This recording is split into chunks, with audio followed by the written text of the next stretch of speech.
الاهلي ما يخلص على البطوله قبل كاس الامم الافريقيه، فديت تعتبر حاجه كويسه يا جماعه.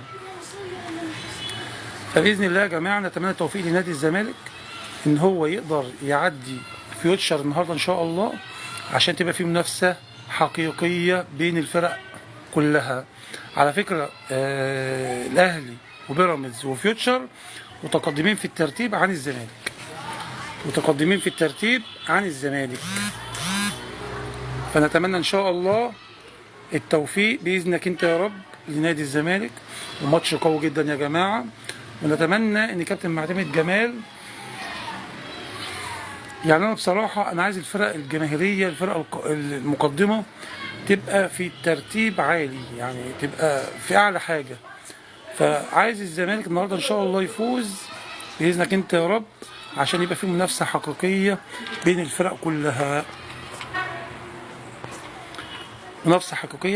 كلها، فيا جماعه ان شاء الله نتمنى التوفيق لنادي الزمالك.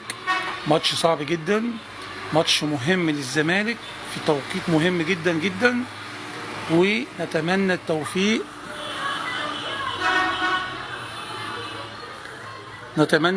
باذنك انت يا رب لنادي الزمالك.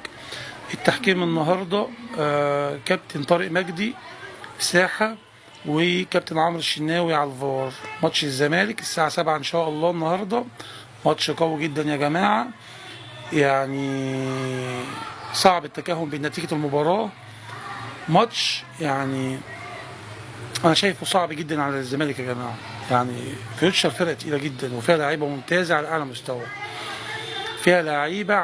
مستوى، يا ابو حميد منور يا عم احمد، اضغط على الشاشه بقى يا ابو حميد، عايز 1000 كده ان شاء الله، جيب لي 1000.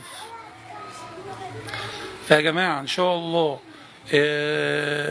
نقول مره تانية مبروك لسموحه التعادل، خد نقطه من فم الاسد زي ما بيقولوا، مبروك لسموحه التعادل مع النادي الاهلي. النادي الاهلي دلوقتي يا جماعه عنده سكواد رهيب جدا، هو يعتبر اعلى سكواد في افريقيا من ناحيه القيمه التسويقيه، ومن ناحيه فنيات، ومن ناحيه كل حاجه. فالنادي الاهلي يعتبر اعلى سكواد.